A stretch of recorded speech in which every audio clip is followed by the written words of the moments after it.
Hello there, welcome back. Now, every year, women across Asia mark International Women's Day with marches and rallies calling for equality.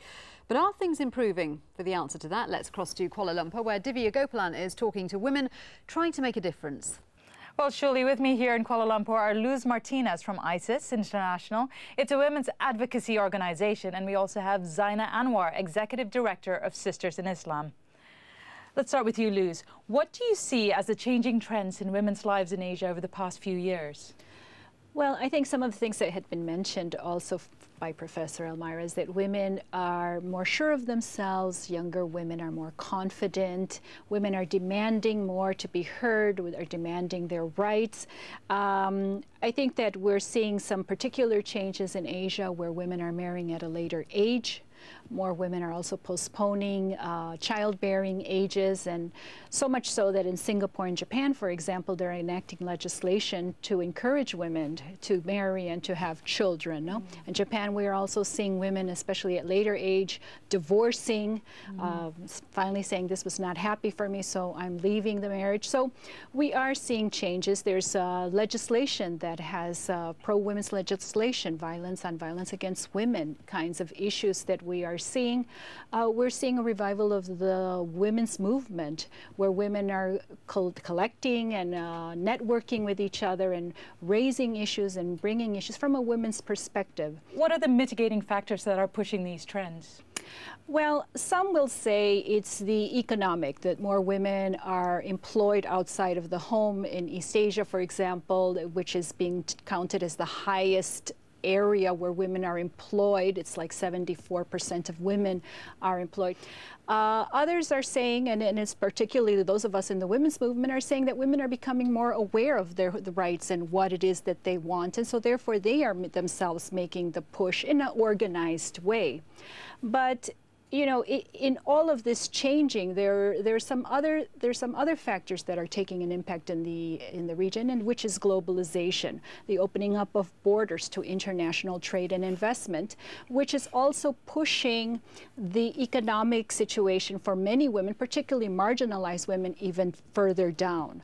So the other trend we're seeing in the region is that women are moving from rural into urban at high numbers across regions internationally.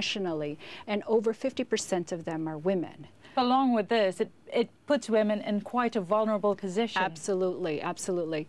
Because women are finding that employment may be outside of the legal ways of emerging to another country. At the same time, borders are being shut down and it's much harder to immigrate, so it makes it difficult for women to be able to move. So they are more susceptible to illegal recruiters, illegal kind of ways to be able to get them into other countries, and so it makes them vulnerable. Zaina, in your work with Sisters in Islam, what do you think are the major factors affecting women nowadays? Well, I think one major challenge, of course, as you know, our colleagues in the Middle East were talking about, is as well the conservatism, the extremist Islamist parties, you know, that are pushing for women to play the traditional role, and amidst, as Luz says, amidst a period where women are out there in the public space. Women are working. Women in Malaysia, 70% of the university students are women. Women are outperforming men in many fields. Women are economically independent, financially independent. So the realities of women's lives have changed. And this is coming, you know, to a clash with Islamic parties and Islamic groups and movements that want women to stay in the home and play that traditional role.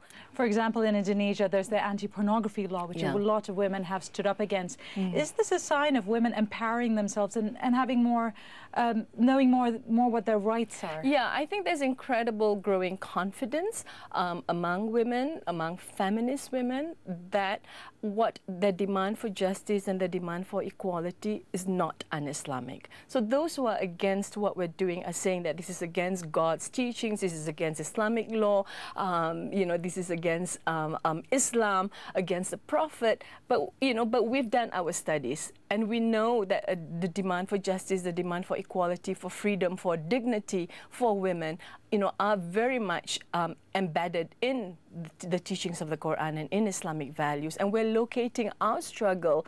And this is what, within that Islamic framework, that really gives us the strength then, to begin to challenge the Islamic discourse and to offer alternative interpretations, alternative ideas, alternative opinions located within Islam to challenge their use of Islam to perpetuate discrimination against women. On the flip side of this, how is conservatism affecting women?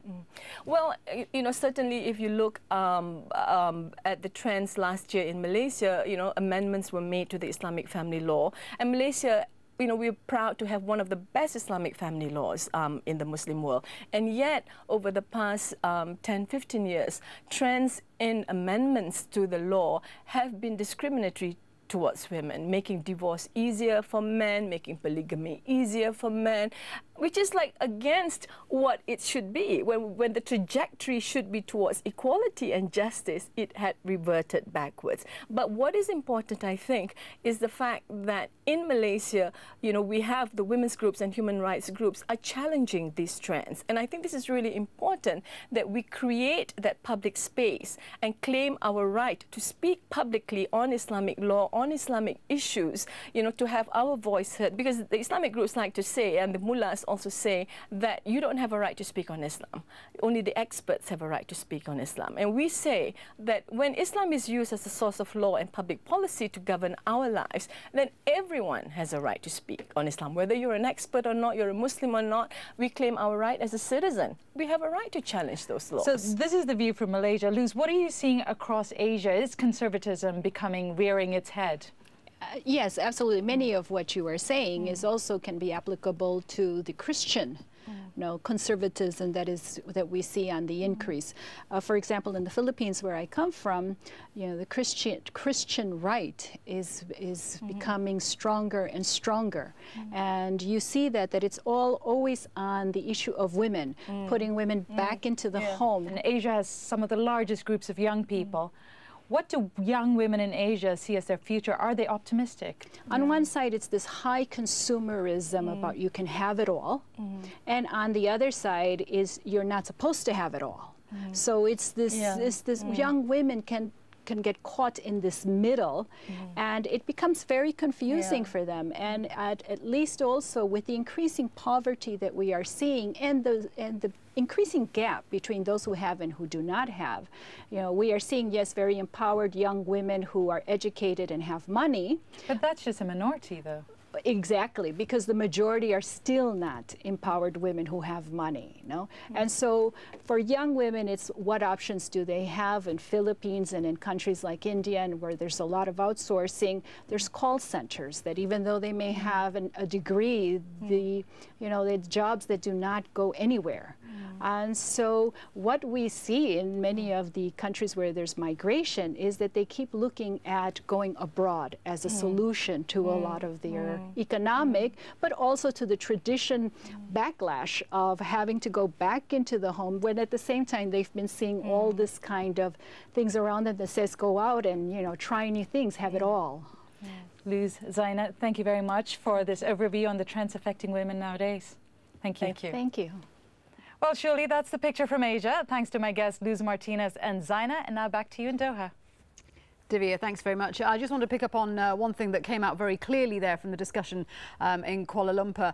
This battle between equal rights for women and conservative Islamic groups. How do you see that battle playing out? If we go back to that film we just saw, where with the Murshidat, that's part of the conservative establishment's way of containing the movement of women today, that is women studying and learning and reading the Quran for themselves and trying to interpret the law and seeing a different approach to the law and their rights This is happening everywhere in the Islamic world, where women today are actually entering into an arena that was totally male. They're reading scripture, they're reading hadith, they're deconstructing, and basically they're approaching the legal system now from a different way, and that is they're using the same language, the same discourse as the conservatives, but coming out with much better conclusions or different interpretations. Dr. Amira Sambal, thank you very much, thank you so much for joining me in the studio. And that's it for now. Thank you to everyone who took part. If you have any comments, then please get in touch with us by emailing everywoman@aljazeera.net. But for now, from all of us here on the Everywoman team, bye-bye. Thank you very much for that.